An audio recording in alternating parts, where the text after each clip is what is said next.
Okay, say here we are going to solve a problem. Means we are going to convert a context-free grammar into CNF. So here is the problem. The productions are S tends to AAD, A tends to AB, A tends to BAB, B tends to B, D tends to D. So first we need to check there may be some productions which are already in CNF. If there are some such productions which are already in CNF, we not need to convert them. So here you can see B tends to B, D tends to D. These two productions are already in CNF. So we need to convert only these three productions. S tends to AAD, A tends to AB, BAB, because they are not following the required pattern of CNF. What is the CNF condition? In case of CNF, you know very well that the productions should follow the either form. Like A tends to BC means the right hand side of the production either should be the of size 2, means 2 non-terminal should be there, or a single terminal should be there. Now how we can convert? So you just remember the steps. So what is the first step? First you need to add S tends to S tends to S production if S is appearing in right hand side of any production. But here you can see there is no production in which S is appearing in the right side.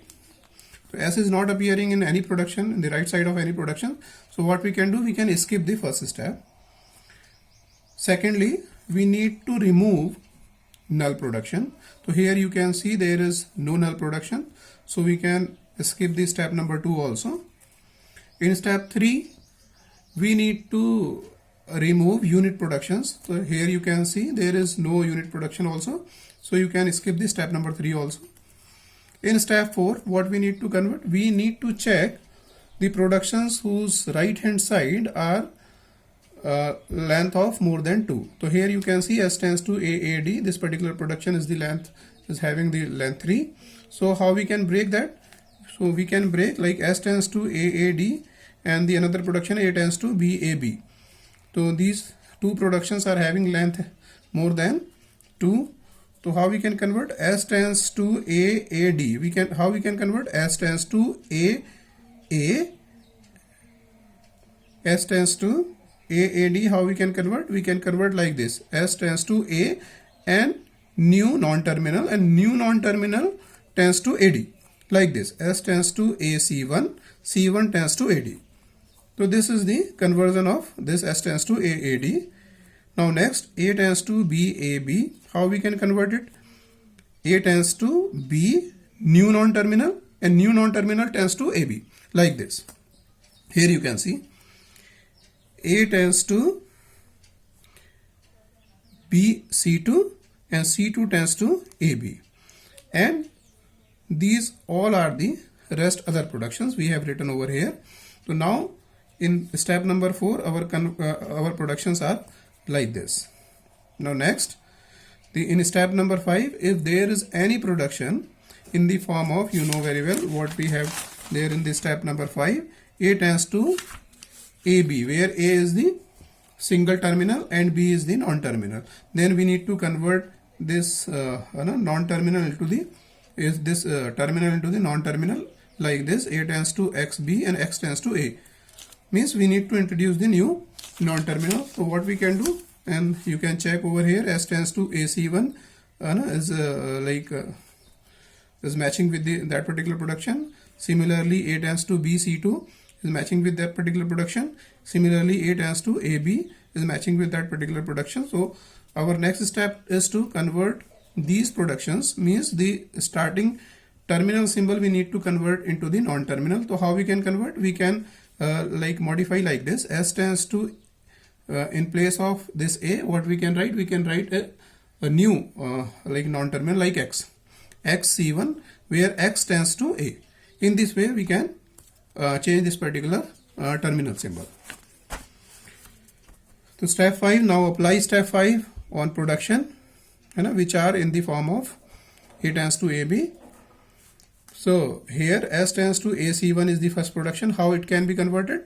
S tends to X1 C1, where X1 is the new non-terminal and X1 tends to A. In this way we can convert it.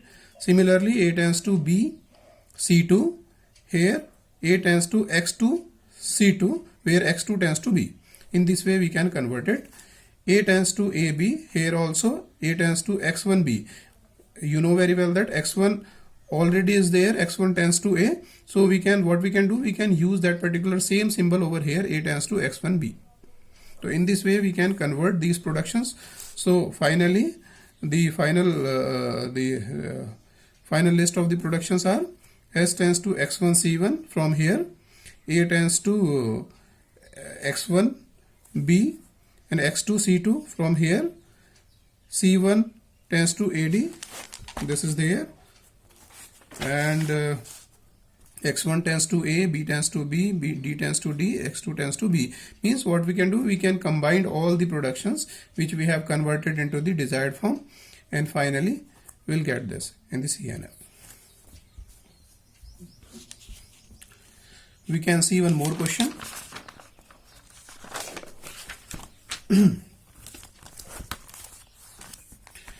Here one more example you can see. Here the productions are S tends to A as A B, A tends to B S, B tends to B epsilon. Here you can say in this grammar there are some unit productions also, like A tends to B, A tends to S. These are the unit productions, and here you can see B tends to epsilon as the null production.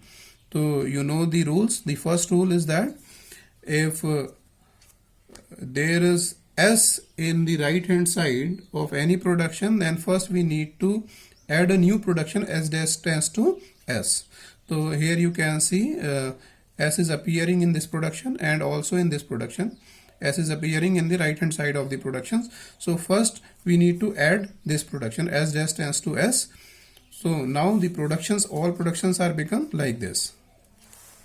Now next rule is removal of epsilon production from the grammar. So we can remove the epsilon. How we can remove? Just have a look. Here you can see B tends to epsilon as a null production. So how we remove the epsilon production? You remembered, I think. You just need to see where this basically capital B or the non-terminal B is appearing. So you can see this appearing in this production A, B and B. When we are removing this B tends to epsilon, what we need to do? We need to write like S tends to AB, means by including this B, and one more production we need to add by removing this particular B. Means we are replacing one time we are retaining this B, another time we are replacing this particular B by this epsilon. In this way we can remove the epsilon production. So here you can see S dash tends to S remains same, S tends to A as A, then S tends to AB. This particular production we are retaining the B over here, S tends to A. In this case we are replacing this particular B by epsilon. Means when we are removing this B tends to epsilon, we are having two versions of the production. S tends to AB. This production is generating basically two production. S tends to AB and S tends to A. Next is here we can see, so A tends to B. So A tends to B. Then we are replacing this B by epsilon, means A tends to epsilon. So A tends to epsilon and A tends to S is already there. And B tends to B. We can remove now B tends to epsilon from here. But here you can see when we are removing this B tends to epsilon, so it created or it generated a new production A tends to epsilon. So now we need to remove this particular production also. How we can remove? We need to check again where this particular A is appearing in the RHS of the production. So here it is appearing in this particular production, no else is there. So how we can remove? First we write the production as it is, then we replace this epsilon in place of first A, then we replace in place of second A, then we replace in the both places. So like here you can see S tends to ASA, A tends to AS when we are replacing this particular A from epsilon. Next we are replacing this particular A, then SA, then we are replacing both of these A, then S tends to S, S tends to AB as it is, S tends to A, then A tends to B, A tends to S, we are removing A tends to epsilon from here, then B tends to B. Here you can see. Now the removal of the unit production. So here you can see one production is there, S tends to S. That particular production even you can remove directly. It is not indicating anything. So how we can remove the unit production? You know very well that the removal of unit production. So what are the unit productions over here? S dash tends to S is a unit production. Then S tends to S, that you can remove even directly. A tends to B, A tends to S. These 1, 2, 3. These 3 are the unit productions. So how we can remove that? So first removal of S dash tends to S. So how we can remove? We need to see the productions of S. So what we can do when we are removing S dash tends to S means the S dash is generating all those productions which are generated by the S. So here you can see S dash tends to, previously this is S dash tends to S. So now it becomes S dash tends to all the productions generated by the S. S dash tends to ASA, AS, SA, AB, A. Similarly, when we are removing, next we are removing A tends to S, like we can remove that. A tends to S. So how we can remove that? All the productions which belongs to the S, then which are generated by this S, now will be generated by A. So here you can see A tends to ASA, A tends to AS, A tends to SA, A tends to AB, A tends to A. A tends to B, from where it is coming? A tends to B over here you can see, and B is generating B, and then A tends to B is the result of that production, and B tends to B is as it is. Now we have removed the unit production. Now in step number 4, we need to see all those productions which are already in CNF. We can see there are some productions which are already in CNF like AS, SA, AS, SA, AS, SA, A tends to B, B tends to B. These productions are already in CNF, so we need not to convert them. But there are some productions S dash tends to ASA where the right hand side is greater than 2. We need to convert them.